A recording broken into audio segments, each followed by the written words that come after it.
Welcome to my channel, and this is English Podcast. This is my wife Kate, and we are being quite ambitious because we have brought our daughter along with us.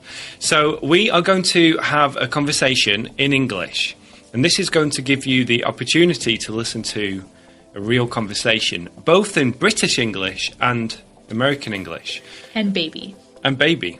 You'll hear some baby noises, no doubt. And we are going to talk about vacations. Yep. We're going to talk about traveling. Now, we actually met while I was traveling back in 2007. So it's almost 10 years. Oh my gosh, I can't believe that. It's flown by, hasn't it? It has, yeah. And we have been living in America for about 6 years now. Mm-hmm. How many vacations have we been on since we've been here? Can you remember anything in particular? That's a really good question. I think a lot of times we end up traveling for visits to family more than we travel for pleasure to get away from it all. Yeah. So because we live in America, my parents are in Europe, my sister's in Europe, your family is elsewhere as well. When we tend to travel, we tend to go see family, don't we? Visit family, yeah. Yeah. We do. Why don't you tell everyone about our latest vacation? Our latest vacation? For the holidays this year, we actually went to Florida. And we met up with your parents and your sister in Florida, and we had more of a beach vacation. Yeah, it was fantastic. Yeah, we went somewhere really warm. I've got some videos in this, everyone can take a look at the videos we made from Florida. But it was great to go somewhere different and not to go somewhere cold for Christmas. I know. Yeah, we've never done that before. No. And it didn't really feel like Christmas because usually we associate it with snow and cold weather. And instead we were on the beach on Christmas Eve. Yeah, and Christmas Day. Park rangers passing out sunglasses. Yeah, giving out free sunglasses. Yeah. But it was fun because people were playing Christmas music, they were wearing Santa hats, and we went to the beach on Christmas Day, which, it was really strange. It was really strange, to be honest, but very enjoyable. Yeah, it was. Yeah. And then let's talk about an ideal vacation now. Ooh, that'll because be fun. We are thinking about going away this summer. Where would your ideal place be? Where would you like to go? I don't know. I've always wanted to travel or somewhere really kind of different. Obviously somewhere that feels safe, especially with the children, where we don't have to get a lot of vaccines before we go. That's such a good point. But I would love to visit a country with some different cultural traditions and food. I've always wanted to go to Morocco. Morocco? Mm-hmm. Very cool. Yeah, we nearly went, didn't we, while we were living in Spain? Yeah. But we just never made it there. That was a time to go when we were, But, I mean, I think that once you start a family, you realize that the time to go was any time before you had kids. Yeah, exactly. And that's why you'll hear people say to anyone who's just about to have kids, take advantage of this time right now. Yeah. But, you can do stuff with kids, like make these videos and podcasts. So, yeah, so you say Morocco, anywhere else? I would love to explore Australia more as well. And you have a cousin who actually lives in Australia, so it would be fun to visit them. And we've been talking a lot with our son about koala bears and kangaroos and different animals that live in Australia. So that would be fun. Yeah. And I would love to travel more around Asia as well. Yeah, I haven't really been out that way at all. I haven't been to anywhere in Asia. Haven't been to Australia. I think the furthest east I've been is probably Germany. Wow. Yeah, and that's Western Europe. So.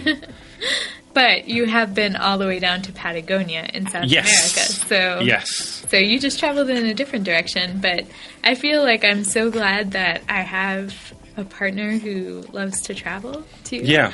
That we found each other because we can go on more adventures, and we can maybe take some trips now while Thomas is little, but I would love to take him. Hi. And Emma, who's chiming in on some really neat vacations when they get older and just travel and experience life in different parts of the world. Yeah, it's a strange time for us because it seems like we're just dealing with, emergency situations when we travel. And this year, though, when we went to Florida, Thomas was excited about it. We could show him pictures. We could talk about it in terms of what we were going to do. And he got excited about that. Yeah. And he talks about it now. So he's developing those memories, and we took some great photos while we were there too. Yeah.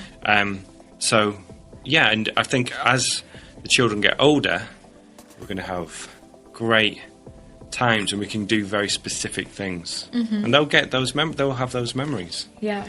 Um, Did you travel when you were little? Do you have memories of traveling? We went to France a lot, and we went to Spain a lot.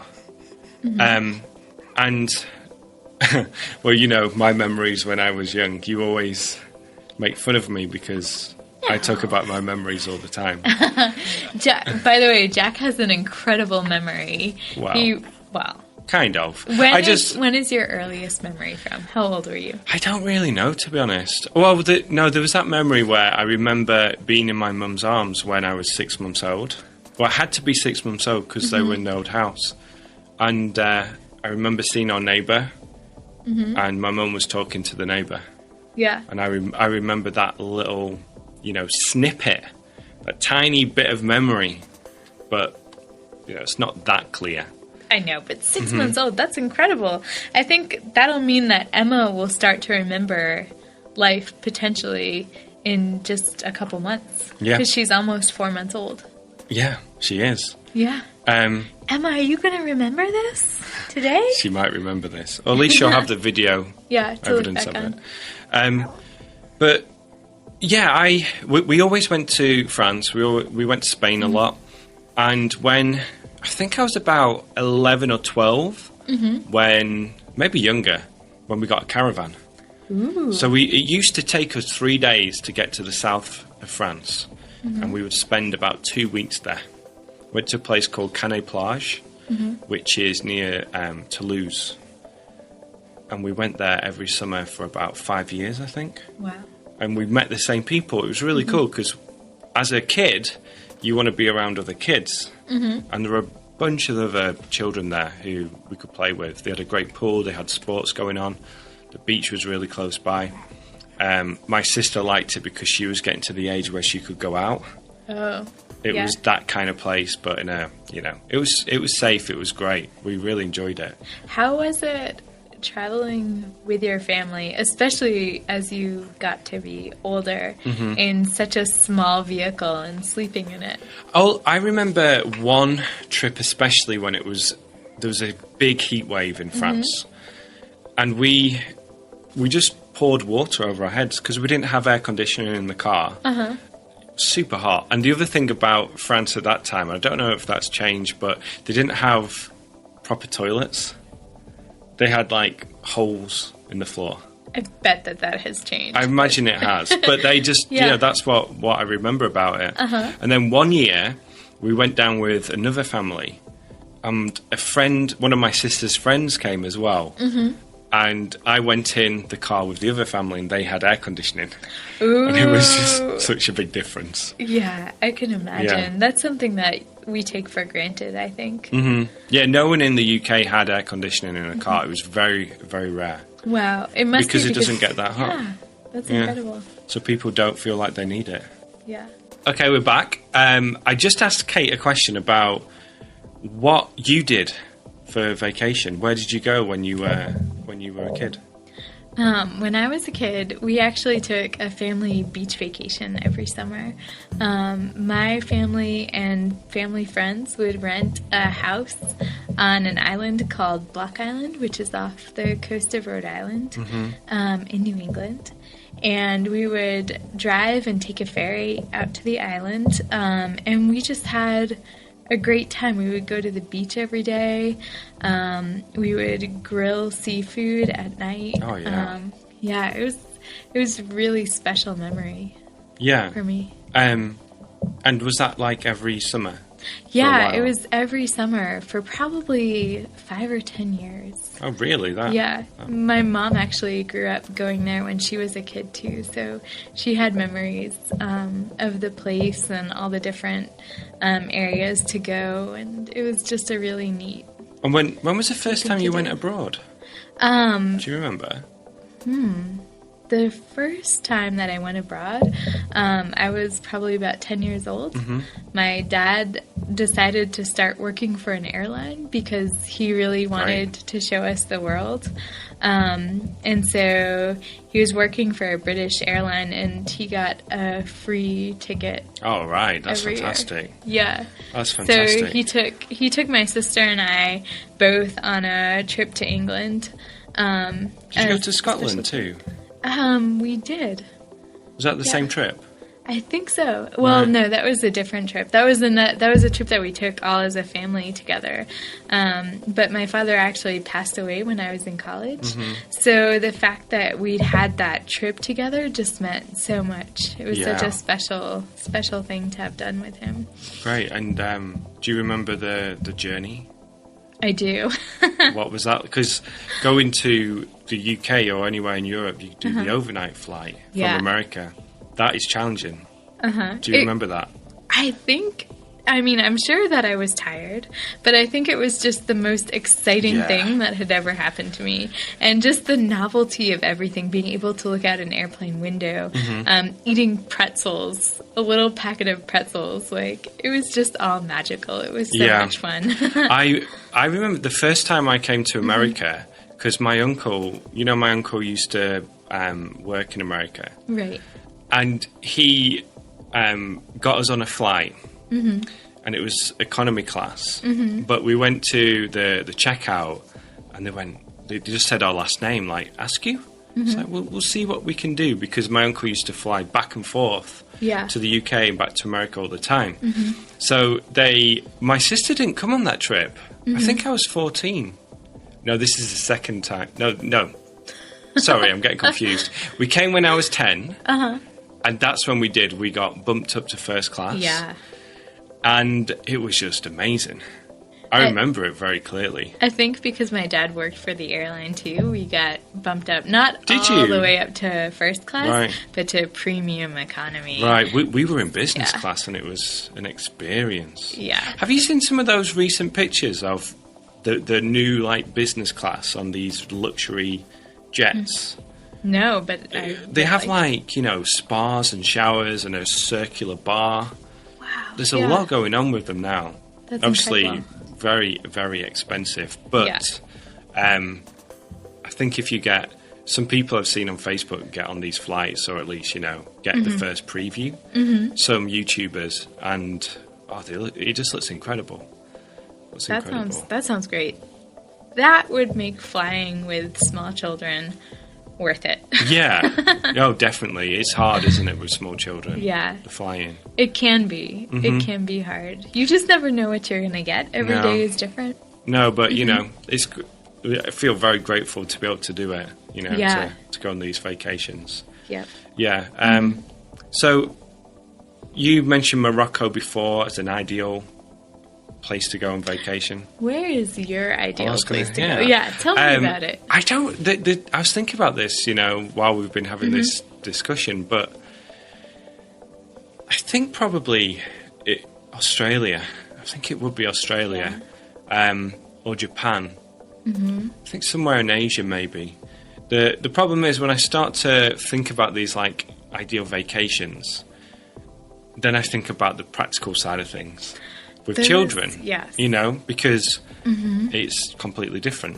When I went travelling, I was on my own. I had a tiny backpack, and I went away for 9 months, and, I could go on a bus for 42 hours. It was fine, kind of, but it's something I could do. But now you're thinking about those things. Forgetting about children, is it easier to travel on your own or with me? Oh, so much easier on my own. I was worried that you were going to say that. Explain. Well, when you're on your own, you have your stuff, and that's it. If you feel tired and down, or if you're like you just don't want to talk to someone, you can just do that. If you want to be, if you want to be outgoing, then you can, just meet other people, and then you just make your own decisions. But yeah, it's more fun traveling with someone. It is. That's the other thing. Because you get to share your experiences and just talk to somebody about what's going on. Yeah, definitely. Yeah. How's your English practice going? It's okay, but speaking is still hard for me. What part of speaking feels hardest? Finding the right words quickly. Do you think in English or translate from your language? I mostly translate. It slows me down. Text. Try thinking directly in English. Start small with simple sentences. Like, I am hungry instead of translating. Exactly.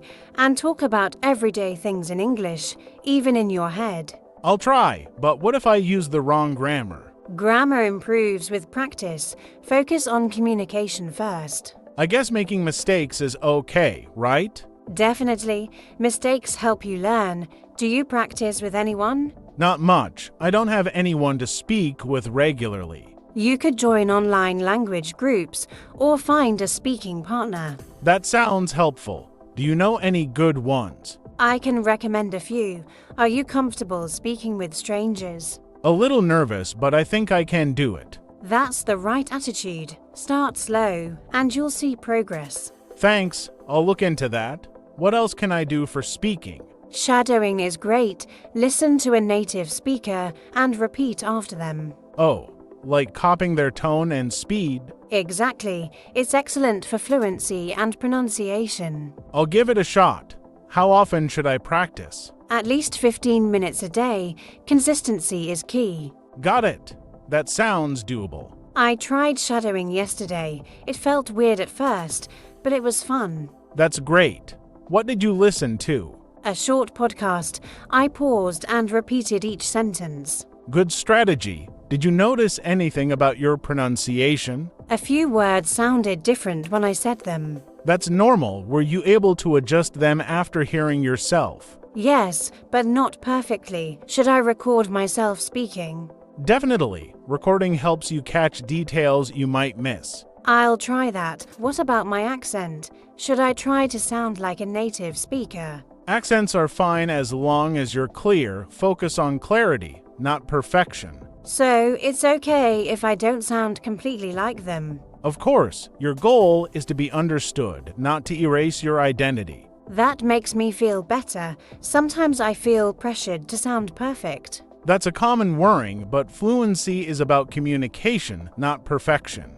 Got it. What else can help me improve fluency? Practice speaking spontaneously. Talk about random topics without planning. Like what? Pick a topic, your favorite food, a place you want to visit, and speak for a minute. Just talk without thinking too much. Yes, it trains your brain to think in English faster. That sounds hard. What if I run out of things to say? Then describe details. For example, instead of just saying I like pizza, explain why. Oh, I like pizza because it's cheesy and has many toppings. Exactly. Add as much detail as you can. I'll try that. Should I write notes first or just speak? Start without notes. If you get stuck, then use notes to guide you. Okay. Do you think I should join a speaking club? Yes, absolutely. Speaking clubs are great for real conversations. I'm a bit shy about that. What if I say something wrong? No one expects you to be perfect. Everyone there is learning, just like you.